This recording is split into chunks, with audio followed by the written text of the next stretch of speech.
Tapi sanilah itu Islam ni yang unik, yang istimewa. Dia ada keadaan tertentu tak boleh. Semua gambar saat ni. Apa yang ulama kata tak boleh, itu lagu saat ni. Bahaya, kesan buruk dia tu.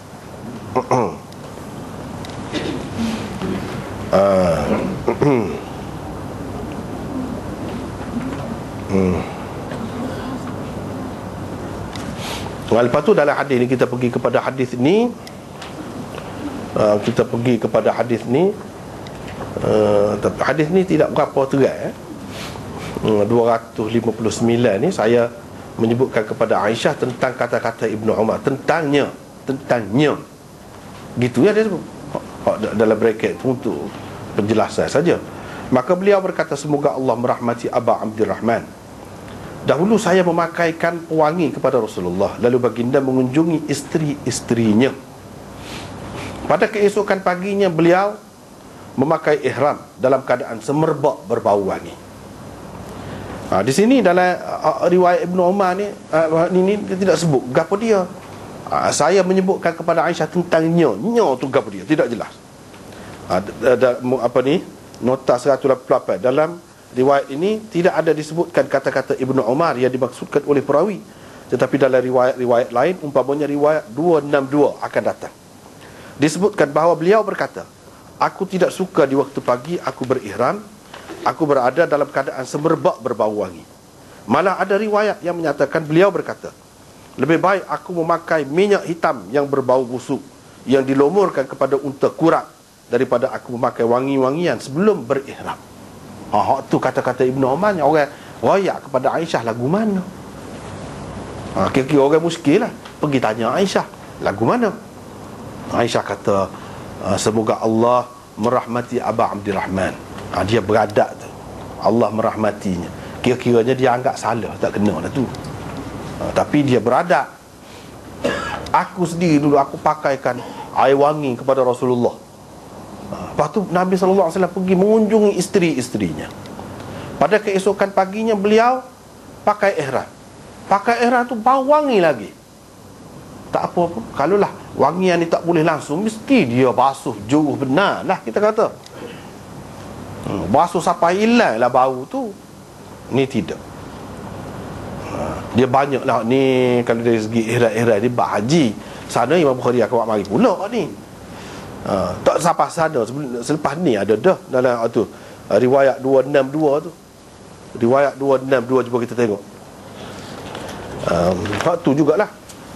Cuma di sini lebih jelas. Saya bertanya Aisyah, saya sebutkan kepadanya kata-kata Ibnu Umar, aku tidak suka di waktu pagi aku berihram, aku berada dalam keadaan semerbak berbau wangi.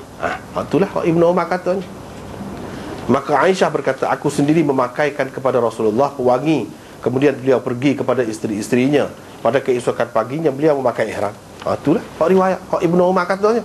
Tapi di sini dia tak sebut gitu. Dia kata, aku menyebutkan kepada Aisyah tentangnya. Nya tu apa? Tak jelas. Setengah-setengah orang muskil. Dia kata, apa yang Imam Bukhari buat mari tak jelas gini. Hak tu dia letak kemudian. Hak jelas patutnya Aisyah nak kritik Ibnu Umar ni, mari hak tu lah sebut sini. Cara Imam Bukhari, sebab tu setengah-setengah orang dia tidak suka cara Bukhari, dia lebih suka cara Muslim. Sebab Muslim dia teratur molek, dia lujur molek. Ada segitu memanglah lebih dia. Tapi Imam Bukhari buat gini, dia ada maksud dia sendiri.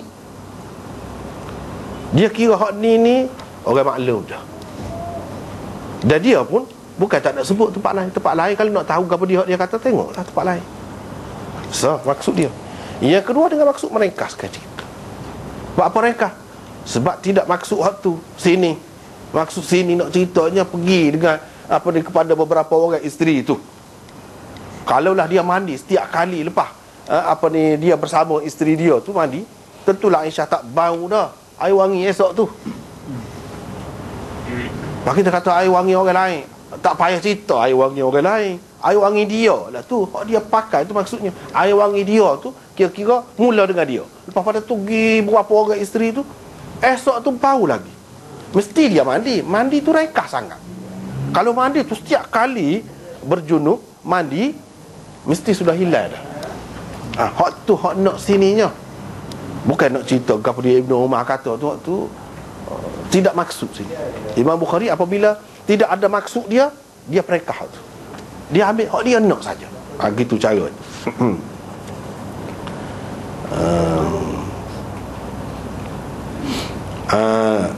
Itu hak dia maksud sini.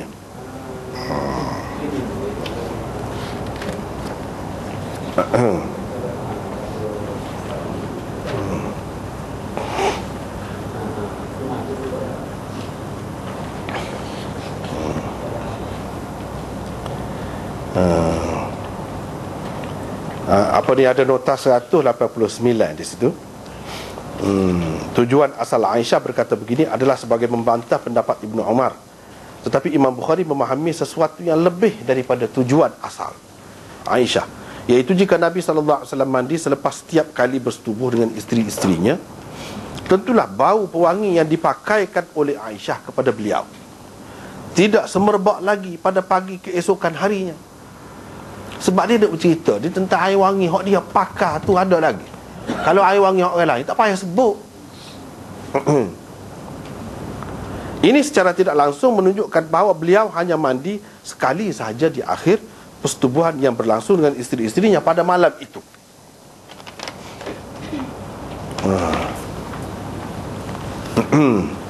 Itulah yang Imam Bukhari ambilnya. Imam Bukhari bahas itulah, menunjukkan boleh seseorang tu kalau dengan beberapa orang isteri, dia mandi sekali, boleh. Dia mandi sekali saja, tidak mandi beberapa kali, ya.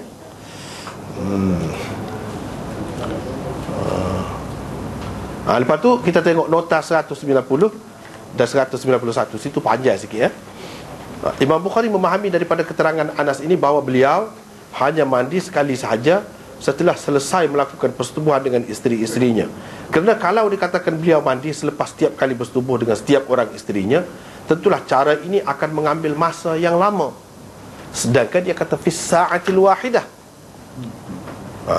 fis sa'atil wahidah minal lail wan nahar, iaitu Nabi SAW mengunjungi, yakni menyetubuhi isteri-isterinya pada masa yang sama.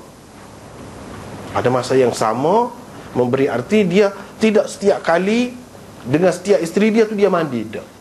Barulah boleh berlaku pada masa yang sama. Pada masa yang sama di sini bukan bermakna sekali ramai-ramai tu, tidak. Masing-masing duduk suku, tapi masa tu dekat. Di waktu malam dan siang. Imam Bukhari faham gitu. Perkataan pada masa yang sama menunjukkan ia berlangsung dalam masa yang tidak terlalu lama. Tidak terlalu lama tu boleh berlaku apabila dia tidak mandi setiap kali. Kalau mandi setiap kali itu akan mengambil masa yang lama. Kira masa yang berlainan pula, tidak masa yang sama. Itu nota 190. Sepatu 191. Terdapat beberapa kemusykilan di dalam hadis ini. Pertama, adanya perbezaan di antara dua riwayat daripada Qatadah. Yang pertama menyebutkan bilangan isteri-isteri Nabi SAW pada ketika itu 11 orang. Dan kedua menyebutkan 9 orang sahaja. Yang kedua, bagaimana Rasulullah SAW boleh mengunjungi kesemua isterinya pada masa yang sama, di waktu siang atau malam, sedangkan sudah tentu hari berkenaan adalah hari giliran salah seorang isterinya. Apakah hukum giliran kepada Nabi SAW? Itu kemusykilan yang kedua. Yang ketiga, di dalam hadis ini disebutkan bahawa Rasulullah SAW diberi kekuatan 30 orang lelaki. Sedangkan di dalam riwayat-riwayat lain disebutkan bilangan yang lain pula. Ada menyebutkan 40 dan ada yang menyebutkan 100 orang.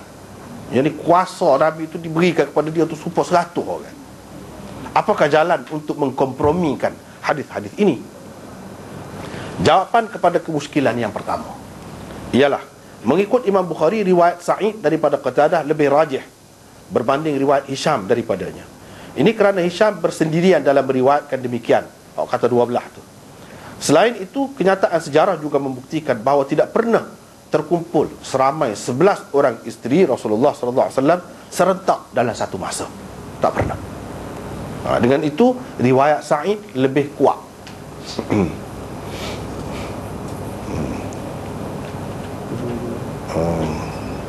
Kedua, kedua-dua riwayat di atas